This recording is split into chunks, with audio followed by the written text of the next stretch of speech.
first, the drinking days were fast, fun, and filled with hilarity. Booze and pot were cheap, so were the musical performances at venues and other places. Parties were easy to find too. Crashers were even welcomed as long as they weren't empty-handed grifters and scrubs. The economy was fine, jobs were aplenty, and none of us had spouses or children back then. In the 90s we didn't have internet access or smartphones. Not even regular cellular phones. I think a handful of us had pagers. We relied on word of mouth, signs, or flyers to scoop on social events. It was rare to be all dressed up with no destination on a weekend night in Northern Virginia. We were just a short drive from the nation's capital. Killing the third to last beer of the last 12-pack of ale, Eddie asked, "And what about the strip club?" With an audible slur in his loud, overbearing speech. "Don't you guys want to see some naked chicks?" I rolled my eyes and looked over at Jason, who had a similar reaction. As appealing as the idea sounded, we'd spent the majority of our weekend spending cash already. We had no idea what was going down that night or where the rest of the gang was. Remember, no cell phones. If you got left behind, that was that. You were stuck at home. If you were lucky, someone would call you and let you in where the action was. We didn't even have enough money for one of our sorry asses to get a lap dance, and Eddie was talking about painting the town red. Eddie, my kid brother, was acting like a moron. But that's how 90-year-olds act when they drink too much. Jason was his same age, but somehow managed to keep his cool better than Eddie. I was 2 years older than the both of them, making me the only one legal to buy booze. We didn't have a clue. What we did have was $26, a Honda Civic with a full tank of gas and the motivation to keep things rolling. We weren't about to call it a night just yet. "Nando," Jason said to me, "it's 12 o'clock and no one's called. If we leave now, I can get us across the border and at the checkout counter well before 2. I'm sure if something is going down, the boys will leave us a message on the answering machine." Jason was right. I don't know how it is now, but back then, any place in Virginia that sold liquor was legally obligated to lock up the booze at midnight. Alcohol sales between midnight and 6 a.m. were strictly prohibited. However, Maryland sold booze until 2 a.m. I can't count how many times we did 90 miles an hour or faster across the Woodrow Wilson Bridge, over the Potomac River, and into the state of Maryland just for a 12-pack and some cheap ghetto wine. A fly-by-night, last-minute beer run sounded like it could be enjoyable. Finally, someone was starting to make some sense. I laced up my docks and brought a mag light, in case of road rage. I concealed it in the inside pocket of my bomber jacket and made for the car. Eddie threw on his chucks and his hoodie and grabbed his mag light too. Before we knew it, we were in a Jason Civic jumping on 495 with Baltimore's very own gut instinct blaring through the Kenwood tape deck. Hardcore isn't the same these days. It was both the journey as well as the destination that were both so exhilarating to us.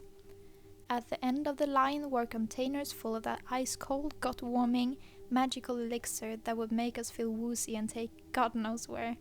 Drinking was our favorite pastime, followed all too closely by the social deviance that came with it. Vandalism, petty thefts, street scuffles, and other forms of criminal mischief paired with public intoxication were always shits and giggles all around. The background music was hardcore punk. We didn't have a care in the world, and fuck you if you weren't one of us.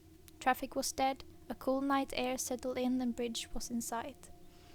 We were almost there. We were making good time, so I made Jason slow down lest we get pulled over. Aside from driving a little drunk, which was easy to talk your way out of back then, we had nothing illegal on us, no drugs, no weapons, no explosives. As long as we didn't speed, we'd be in the clear. Jason knew of a spot and we took an exit just a few miles into Prince George County, Maryland. We always made our nighttime. Maryland beer runs quick. We stuck together and tried not to draw attention to ourselves. As quiet as we were, people still stared when we entered the liquor store. We said nothing. We grabbed 2 12-packs of Killian's and 3 40-ounces bottle of Crazy Horse malt liquor before making our way to the checkout line. It was while we were in that line Eddie spotted a copy of a local rag with a story about an abandoned hospital, vandalized by the local youths. It wasn't my first time hearing about the abandoned Glendale hospital in Bowie. I'd been there once with some punks from Richmond. The place was intense.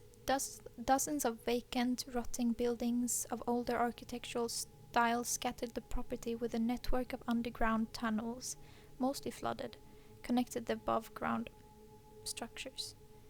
We got high and played tag that time. As I told Jason and Eddie about it, I could see how stoked they were getting. "How did we get there?" asked Jason. "We had booze, motivation, and somewhere to be." I felt optimistic about the evening's improvisational adventure unfolding. The increase in vegetation and further collapse of the hospital ward enhanced the experience. The eerie resemblance to the backdrop of a sci-fi horror film or comic was uncanny and thrilling. We immediately regressed in our delight and played as children on a jungle gym. The mag lights came in handy for their actual intended purpose. After half an hour of running the grounds and scouting the perimeters, we were ready to brave the rusty cages. We entered with caution. The damp air reeked of mold, oxidation, pigeon shit, spray paint, and God knows what else. There were glass shards with bits of Brillo scattered about and freshly painted tags on the walls. We were on land that previous visitors, once possibly with worse intention than ours, had claimed. We should have left, but we pressed onward. After half an hour of not coming into contact with other humans, we let our guard down. We found dormitories, labs, a morgue, journals, and magazine. We discovered underground passages that connected above-ground structures. Jason almost fell into an empty elevator shaft. We climbed up onto the roofs of several of the largest buildings. The network of hallways, tunnels, and chambers was amazing. Then the thrill of drunkenness both began to subside. The harsh reality that was our playground was a place where people were quarantined for incurable diseases and left to die. These barren walls and drab colors were the last home they knew before they retired to an early grave. It was a hard thought that led our decision to go find the Civic and head for the bridge. It really should have been that simple. Leaving the hospital, we heard footsteps, voices, and that unmistakable static-filled feedback on a handheld radio. We ducked out behind an entryway, shut off our mag lights, and kept quiet.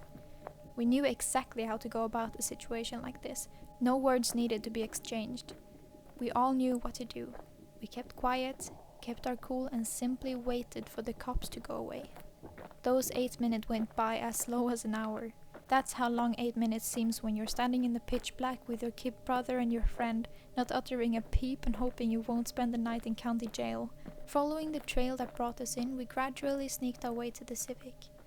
Thankfully, it had not been discovered and towed by the police patrolling the area. Impound fees were beyond our budget and we were in the middle of nowhere.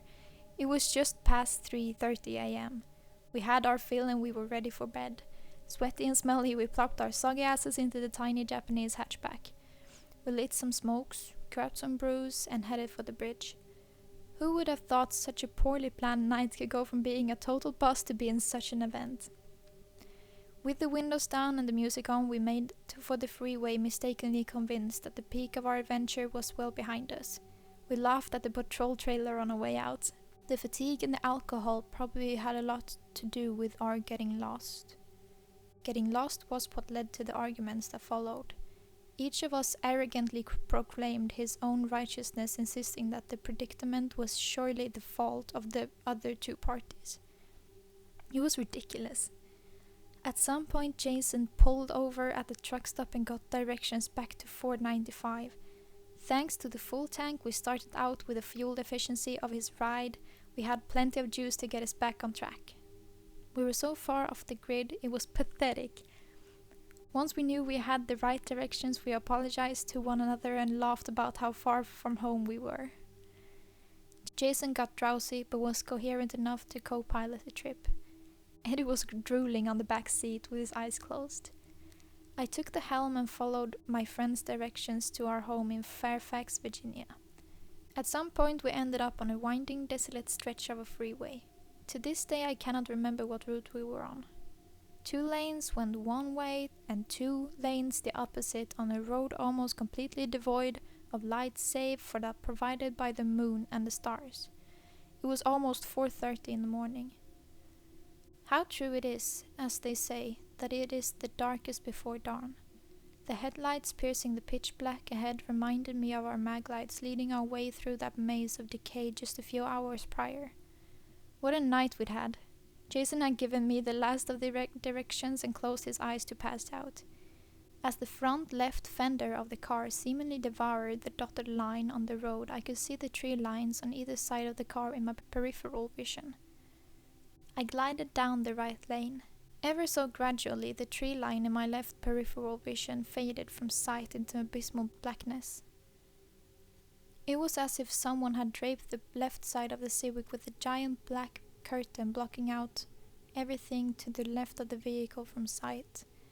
I winced, blinked, and shook my head, attributing it to the onset of extreme fatigue. "Jason! Wake the fuck up! Jason!" He groaned some swear words. "Look, dude, I'm nodding the fuck out. You gotta take the wheel." As that last sentence came out of my mouth, I felt my pulse raise and my stomach rise to my throat. Although I did not fully comprehend what was happening, I got the undeniable feeling in my gut that something was seriously wrong. Dark mass was quite clearly a large moving object. A vehicle perhaps, with no headlights, marker lights or taillights, no lights at all. It mysteriously navigated the twists and turns as effortlessly as if it were daylight out. All the while it kept pace with the Civic, staying dangerously closer to our left. "What the hell is it, man? What the fuck?" Jason's sweaty back was pressed against the inside of the front passenger door while he outwardly panicked. He'd awakened to the state of the perplexity and terror that exceeded my own. I tried to outrun the dark mass. I got the little hatchback up to 140 miles per hour and the dark mass didn't skip a beat. Where I slammed on my brakes, it slowed down as well. It was almost as if it was an extension of our own vehicle. I couldn't shake him for the life of me. Eddie, by now, was fully awake. Unlike Jason, he was so full of fear he had fallen dead silent. My panic gave way of anger. "Brace yourself. Hold on to something," I shouted at my two passengers as I attempted to sideswipe the object. That, too, was of no use as it turned in direct response to the Civic.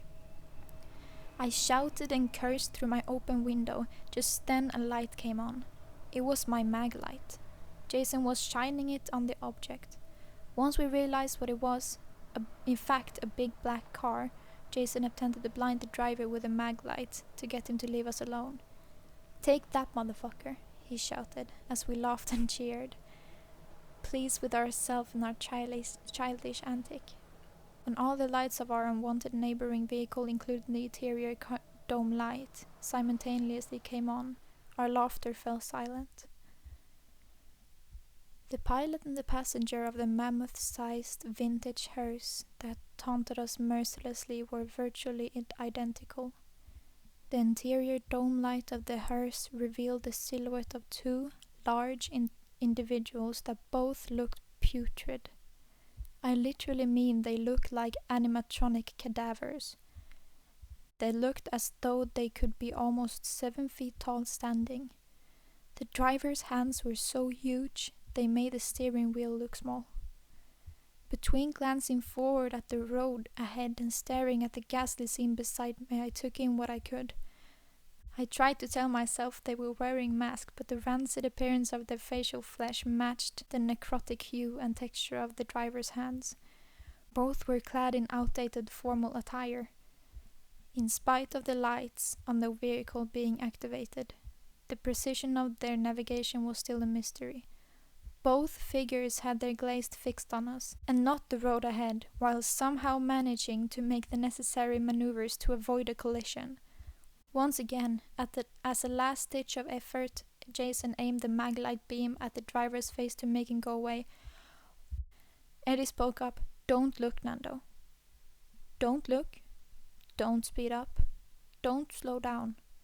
Just keep your eyes straight ahead and keep driving."